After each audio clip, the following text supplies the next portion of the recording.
नमस्ते सभी को, एक बार फिर से स्वागत है। और इस पार्ट में हम जानेंगे कि जो जो हम मेडिटेशन चैलेंज कर रहे हैं, तो उसके लिए बैठना कैसे है? कौन-सी उपयुक्त स्थिति है, उस बारे में हम इस छोटे से पार्ट में बात करेंगे।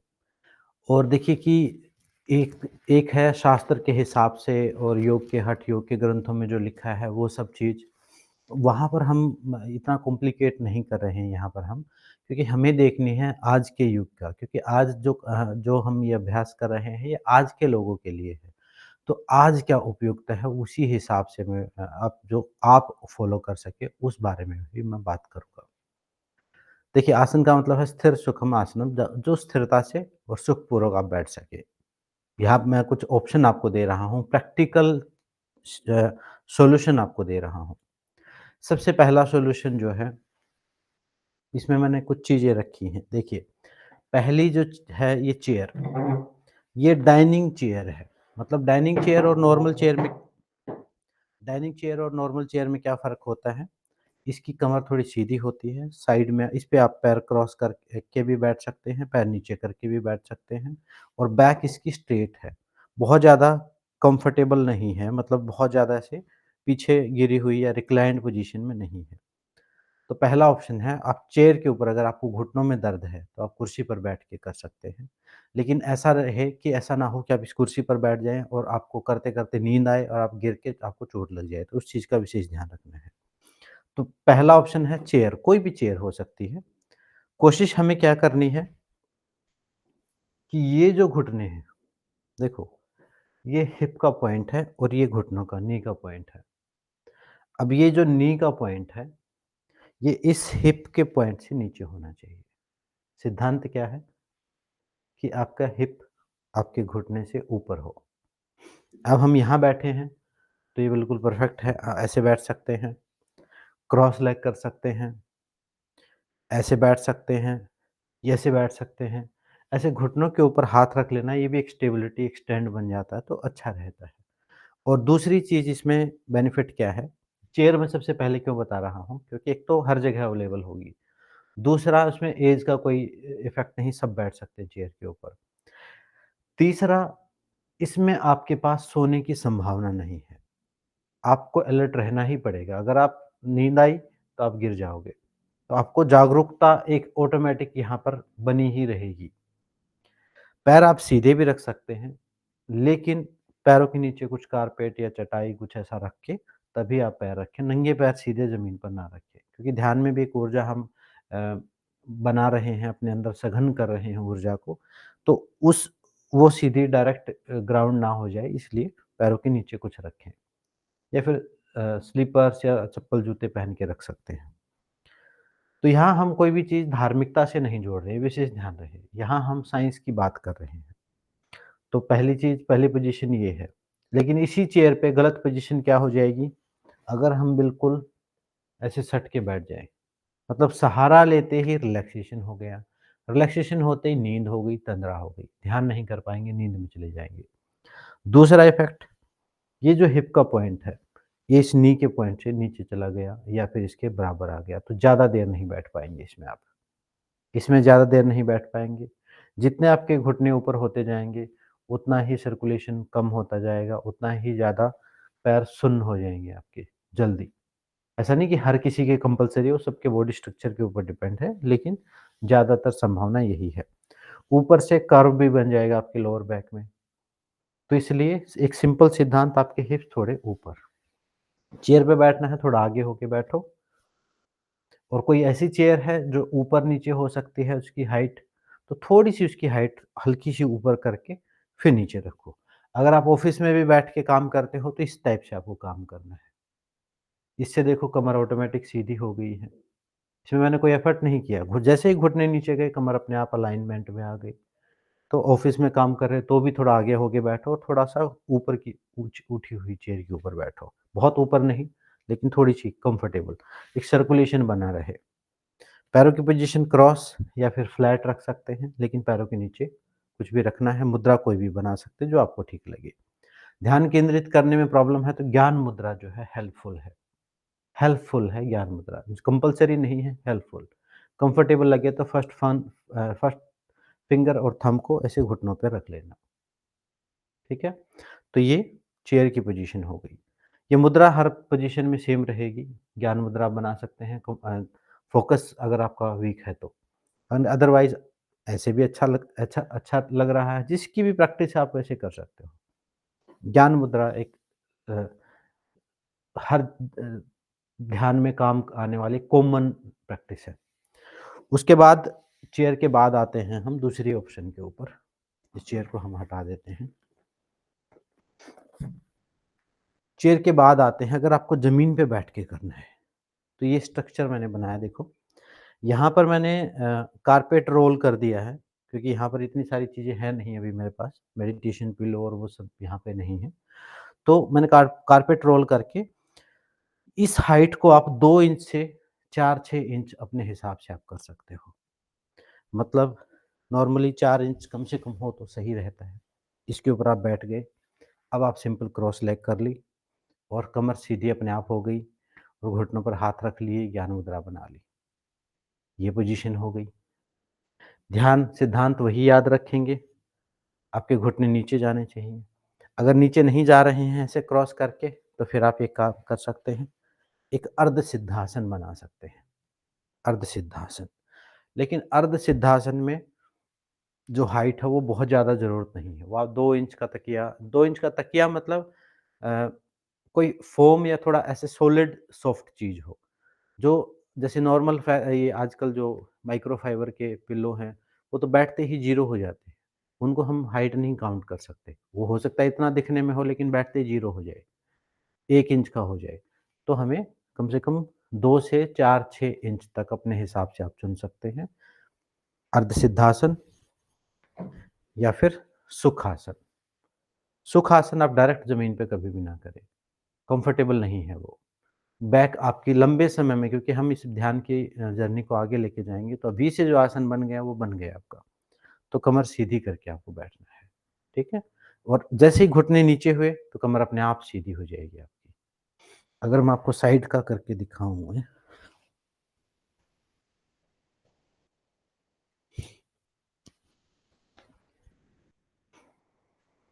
जैसे ही घुटने नीचे गए, वैसे ही कमर ऑटोमैटिक स्ट्रेट हो जाएगी। ज़्यादा एफर्ट करने की ज़रूरत ही नहीं पड़ेगी। तो इसलिए किसी ऊँची चीज़ पर बैठ के आपको अभ्यास करना है। अब अगर आप सोच सकते हैं कि हम तो सब क्लासेस में ज़मीन पर बैठ के ही करते हैं, तो वो भी आप बैठ के ट्राई कर सकते हैं, एक्सपेरिमेंट कर सकते हैं। अगर आप सुखासन में बैठे हैं, तो घुटने आपके हिप से ऊपर जाएँगे ही जाएँगे और हिप के ऊपर प्रेशर पड़ेगा, सर्कुलेशन ब्लॉक हो जाएगा, लोअर बैक में भी कर्व आ जाएगा, मतलब अनकम्फर्ट हो जाएगा। तो फिर आपको या फिर बैक सपोर्ट लेनी पड़ेगी। जैसे ही बैक सपोर्ट ली, आप रिलैक्सेशन में जाएँगे, नींद आएगी, बॉडी कम्फर्ट फ़ील कर जाएगी ज़्यादा। तो एक मध्य अवस्था हमें चाहिए, हमें सोना नहीं है, सोना है तो फिर लेट के करो, जागना है तो फिर बिल्कुल खड़े होके भी करें तो बिल्कुल जागे रहेंगे। तो हमें एक मध्य अवस्था चाहिए तो हम बैठते हैं, इसलिए बैठने का चुनाव किया है। तो नीचे बैठ के अगर कर रहे हो डायरेक्ट ज़मीन पे, तो फिर आप अर्ध सिद्धासन या सिद्धासन या पद्मासन, अगर घुटने ठीक हैं तो पद्मासन कर सकते हैं, लेकिन आज के दिन मुझे नहीं लगता कोई इतनी देर पद्मासन कर पाएगा। कर पा रहे हैं तो अच्छी बात है, लेकिन ज़बरदस्ती ऐसा ना हो कि पद्मासन पर ही ध्यान रहे, स्थिर और सुख हो। मतलब आप जब एक आसन में बैठने के बाद खुद को भूल पाएँ, खुद किसी और चीज़ पर फ़ोकस कर पाएँ। ऐसा ना हो कि आसन पे ही ध्यान बना रहा बस, घुटनों को ही या पैरों में ही उस कोई एक पॉइंट पे पेन हो रहा है, उसी पर ध्यान बार-बार जा रहा है। तो जो मेथड है या विधि है उस पर ध्यान ही नहीं दे पा रहे। तो इसलिए आपको चुनाव करना है ऐसे कंफर्टेबल आसन का। तो दूसरी अवस्था हो गई किसी ऊँची चीज़ के ऊपर। अब तीसरा पार्ट है सोफ़े के ऊपर। सोफ़ा भी आजकल सबके घर में है।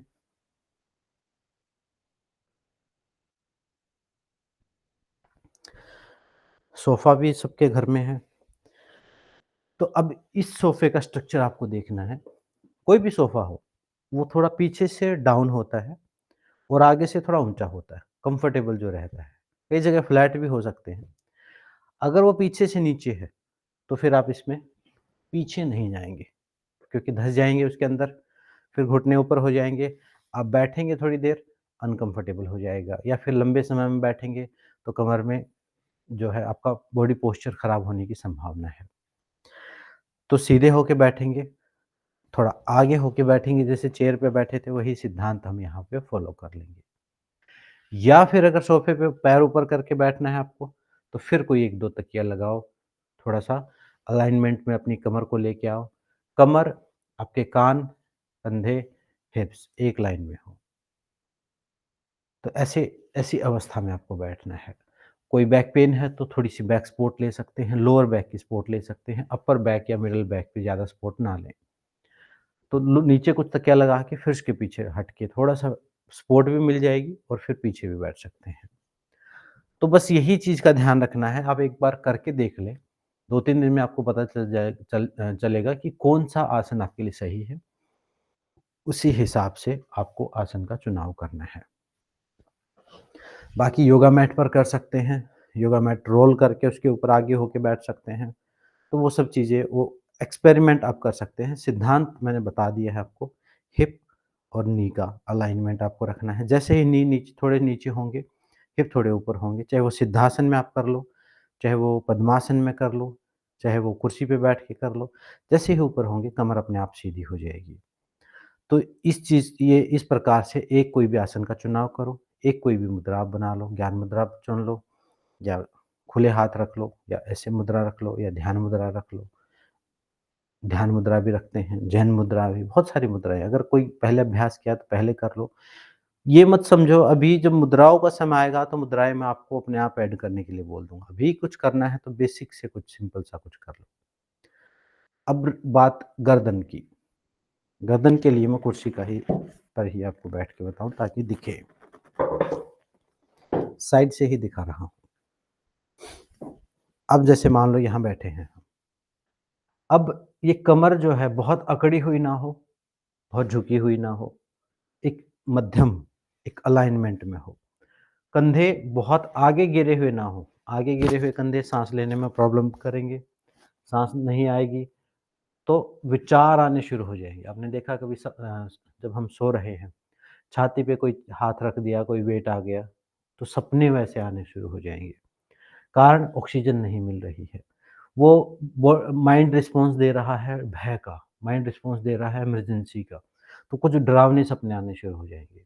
या पेट के बल सो गए तो डरावने सपने आने शुरू क्योंकि लंग्स साँस नहीं ले पा रहे हैं। तो ध्यान के दौरान भी जब गहरे ध्यान में जाओगे तो आपका आसन जो है महत्व कर रखता है। अभी हो सकता है ये महत्व ना रखे, अभी हो सकता है आपको लगे कि इसके बैठने से क्या फ़र्क पड़ेगा? लेकिन जब बात 1 घंटे की बात जब जाएगी, जब आप थीटा स्टेट में होगे, थीटा स्टेट में आप इतना फ़र्क पड़ेगा अगर आपके फर्श ठंडे फर्श पे पैर हैं तो उसका भी अनुभव जो है आपके ध्यान पे पड़ेगा। उस उस ठंडक का वो ठंड भी किसी ऐसी अवस्था में जाके बर्फ़ गिरने का अनुभव हो जाएगी। आपको लगेगा कुछ बर्फ़ गिर रही है, लेकिन वो ठंडा पैर रखा हुआ है। तो जब गहरे ध्यान में हैं, तो आस-पास क्या आवाज़ें हो रही हैं, उनका भी प्रभाव पड़ेगा। इसलिए एकांत स्थान का चुनाव करना है, एकांत स्थान का। कोशिश ये रहे कि एक समय हो, एक स्थान हो, एक आसन हो, लेकिन वो सब चीज़ें नहीं हो पाएँ तो जब भी हो कर ज़रूर लेना, छोड़ना मत। तो जब गहरे ध्यान में होते हैं, तो बहुत सारी चीज़ें ध्यान रखनी होती हैं। तो अभी से हम अगर सेलेक्ट करके चलते हैं, तो सही रहेगा। अगर गहरे ध्यान में हमारे कंधे आगे झुके हुए हैं, तो अनुभव भी हमें वैसे ही आएँगे।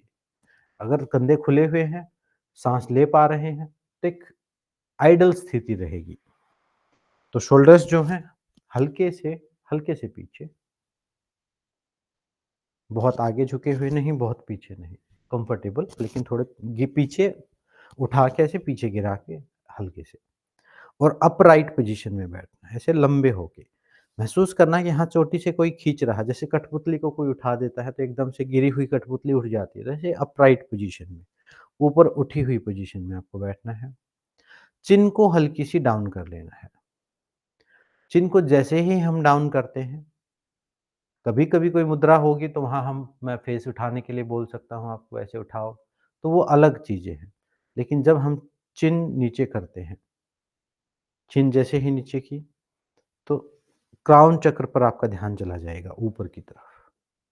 तो ऊपर की सारी ऊर्जा ऊपर ही उठेगी। अगर हम चिन को हल्की डाउन रखते हैं तो आइज़ जो हैं सॉफ्ट रहें आपकी, बहुत टाइट आँखें बंद नहीं करनी है, बहुत खुली नहीं रखनी है, सॉफ्ट आइज़ रखें। बिल्कुल जैसे महात्मा बुद्ध की आपने देखी, एकदम ऐसे ऐसे अधखुली-सी। जब आप कभी करके देखना अधखुली आँखों में आप कुछ सोच नहीं पाएँगे। एकदम वो एक अपने आप में एक मुद्रा है। मतलब वो ब्लैंक स्टेट क्रिएट कर देती है। आप या तो कुछ खोल के कॉन्शियस हैं, कुछ आँखें बंद कर ली तो नींद में हैं, लेकिन अधखुली करते ही एक बीच की स्टेट में पहुँच जाते हैं आप। तो वो भी एक ट्रिक है, वो आगे की बात है। लेकिन हल्की सॉफ्ट आइज़ हो, जबड़ा जो है टाइट ना हो, रिलैक्स हो, जबड़ा रिलैक्स हो, चिन जो है हल्की-सी डाउन हो, हल्की-सी डाउन, ताकि ऐसे लिफ्टेड ऊपर की तरफ उठने का भाव ऐसा महसूस हो कि हाँ, मैं जागा हुआ हूँ। ब्रेन को लगे कि जागा हुआ हूँ। अगर आप बहुत ज़्यादा झुका देंगे, बहुत पीछे गिर जाएँगे तो नींद में गिरता है वो। तो बॉडी जो है आपका ब्रेन कैसे पता करता है कि किस अवस्था में रहना है, जागना है कि सोना है। जैसे मान लो आप लेट भी गए, झूठे ही लेट गए, तो थोड़ी देर में आपको सच में ही नींद आ जाएगी क्योंकि ब्रेन जो है आपकी बॉडी पोस्चर से अंदाज़ा लगा के वैसी स्टेट क्रिएट कर रहा है। अगर आप खड़े हो गए, आपको नींद में भी कोई खड़ा कर दे तो आप जाग जाएँगे एकदम से। क्योंकि ब्रेन को एकदम से पता चल गया है कि खड़े हो होना है, सर्कुलेशन ब्लड सर्कुलेशन उसी हिसाब से हुआ और एकदम से जागृत अवस्था आ गई। तो जो बॉडी पोज़ीशन है वो सीधी कनेक्ट है स्टेट ऑफ माइंड से। तो एक बीच की अवस्था चाहिए तो अपराइट पोज़ीशन सीधी और कंधों को पीछे गिरा के, चिन हल्की डाउन, आँखें सॉफ्ट, जबड़ा सॉफ्ट, मुँह आप हल्का बंद रखें। हमें कई बार ऐसी चीज़ें भी ध्यान देनी होती हैं कि अब मान लो शहर में हैं, तो वहाँ कोई मच्छर-मक्खी नहीं है। लेकिन अगर कोई गाँव में कर रहा है क्योंकि मैंने गाँव में रह के भी मेडिटेशन किया है। वहाँ तो गेट खुले रहते हैं, खिड़कियाँ खुली रहती हैं, जाली भी नहीं रहती, मक्खियाँ हो होती हैं, मच्छर होते हैं। तो वैसे केस में क्या करना है, कोई पतली-सी कोई चद्दर अगर मच्छर-मक्खी ऐसा कोई डिस्ट्रैक्शन है, तो कोई पतली-सी या तो चद्दर हो या फिर कोई दुपट्टा, चुन्नी, कुछ मच्छरदानी टाइप का कुछ ऐसा पतला-सा चारों तरफ से ऐसे कवर करके उसके बीच में आप बैठ जाएँ। या फिर एक प्रॉपर एक बना लें अपना स्थान जहाँ पर मच्छर-मक्खी ना हो या खिड़की दरवाज़े बंद करके कोई कपूर का दिया या कुछ ऐसी चीज़ जलाएँ जो जो ज़हरीला भी ना हो और ऐसा मच्छर-मक्खियाँ भी उससे दूर भागे। ऐसा उपाय आप कर सकते हैं। तो ऐसे किसी एक और एकांत स्थान का चुनाव करें, जहाँ कोई बीच में आपको डिस्टर्ब ना करे, कोई बीच में ना हिला दे। आप अपने ऐसे समय का चुनाव करें जब आपके सारे काम समाप्त हो गए हों। थोड़ा बीच में 15-20 मिनट का ही समय ज़्यादा से ज़्यादा आपको चाहिए, वो कहीं भी निकाल के तुरंत आप कर लो और बाकियों को भी घर में बता दो कि बीच में अगर मान लो मैं बैठा हूँ या बैठी हूँ, तो मुझे बीच में ना उठाएँ। बीच में उठाना जो है, वो बहुत डिस्टर्ब कर सकता है आपके सबकॉन्शियस माइंड को। बीच में बिल्कुल भी नहीं उठना, ये विशेष ध्यान रखना है, कितना भी इमरजेंसी हो जाए। आपको प्रॉपर जिस सिस्टम से गए हो, आज हो सकता है शुरू में आप इतनी स्टेट में नहीं गए हो, लेकिन करते-करते आप जा रहे हो मान लो बहुत डीप चले गए और फिर उठे तो प्रॉब्लम हो जाएगी आपको। तो इसलिए मतलब प्रॉब्लम का मतलब ऐसा नहीं कि कोई बहुत हार्म हो जाएगा, वो डीप लेवल पे हो भी सकता है, लेकिन इस मेडिटेशन में इतना कुछ नहीं होने का, लेकिन पूरे दिन आपका दिन खराब रहेगा लो एनर्जी रहेगी या वही झटका जो है वो शॉक स्टेट में आप रहोगे। वही पूरे दिन आपको महसूस होगा, जब तक नॉर्मल नींद नहीं लोगे तब तक रीसेट नहीं होगा माइंड आपका। तो इसलिए बीच में नहीं उठना है। जब भी आप कर रहे हैं, तो मोबाइल साइलेंट पे आप लगा दें। मोबाइल साइलेंट पे लगा के उसके बाद ही ध्यान का अभ्यास करें। बीच में कॉल आई और रिंगटोन की जो तीखी साउंड है वो एकदम से दिमाग में लगेगी वो सबकॉन्शियस माइंड में। जितने हम बाहर से जैसे मान लो हम यहाँ कोई चोट करें तो सहन हो जाएगी।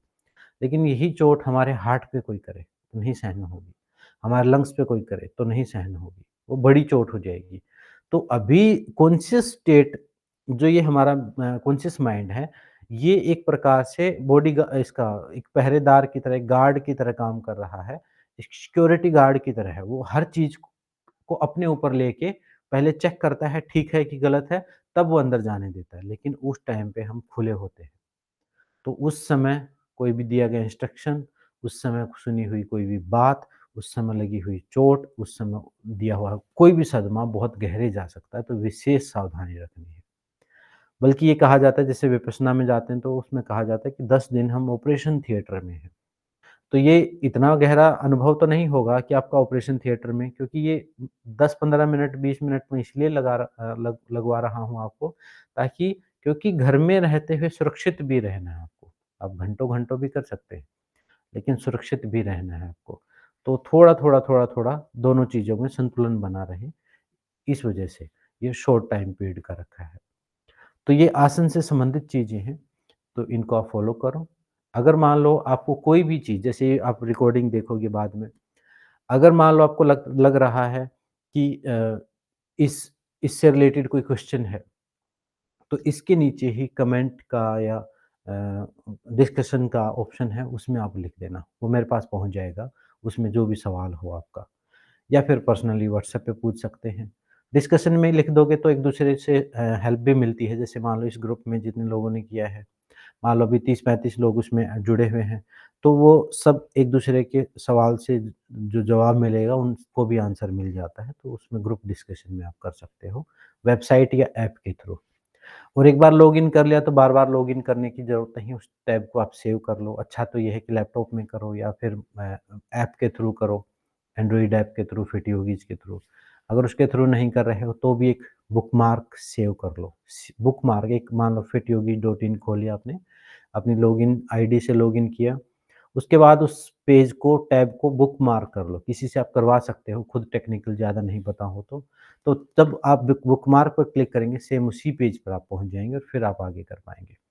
वैसे ये जितनी भी क्लासेस होंगी इनकी ईमेल आपके पास पहुँचेगी, जैसे ही कोई रिकॉर्डिंग होगी या कुछ होगी, तो आप अपने हिसाब से उसको बाद में देख सकते हैं। नोटिफ़िकेशन पहुँचेगी, तो उस नोटिफ़िकेशन से आप पहुँच सकते न देख सकते हैं कि कोई चीज़ ऐड की है मैंने, कोई नोट्स ऐड किए हैं, कोई क्लास ऐड की है, कुछ ऐड किया है। ये जो मेडिटेशन क्लास है, ये एक प्रकार की एक फाउंडेशन क्रिएट करेगी। किस चीज़ के लिए फाउंडेशन क्रिएट करेगी? एक अच्छी मेंटल हेल्थ के लिए। आगे जो भी हमारा रिसर्च वर्क होगा, उससे हमें आइडिया आएगा।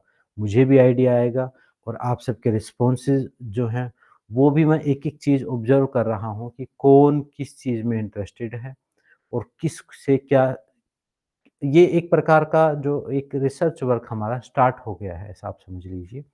क्योंकि अभी क्लासेस रेगुलर जो क्लासेस पहले चलती थी वो सारी चीज़ें अभी ज़रूरी नहीं है। सब लोगों को जो भी मेरे पास था वो मैंने सिखा दिया है। अब थोड़ा चीज़ें अलग तरीके से करने की ज़रूरत है। तो इस वीडियो में इतना ही है। इस पार्ट में इस आसन को ढंग से समझ लो, एक्सपेरिमेंट करके देख लो। कई बार ऐसा भी हो सकता है कि कोई क्लास आपने 2 बार प्रैक्टिस करनी पड़े। मान लो एक बार सुबह कर ली, एक बार शाम को कर ली, तो और भी अच्छा है। और नॉर्मली जो सीक्वेंस है वो वीडियोज़ का ऐसे रहेगा कि एक आप पहले कंप्लीट कर लोगे तो अब अगली खुलेगी। तो उस सीक्वेंस को मैं थोड़ा इसी टाइप से रखने की कोशिश कर रहा हूँ कि तो आपके लिए ईज़ी हो जाए। नहीं तो आप यूट्यूब से फाउंडेशन कर लो, वो प्रिपरेशन का 1 हफ्ता या फिर इसी ऐप्स में और वेबसाइट से कर सकते हो। तो इस क्लास में इतना ही, कोई भी डाउट क्वेश्चन है तो पूछना। मिलते हैं नेक्स्ट क्लास में। सबको नमस्ते, सबको धन्यवाद। ओम शांति, शांति, शांति।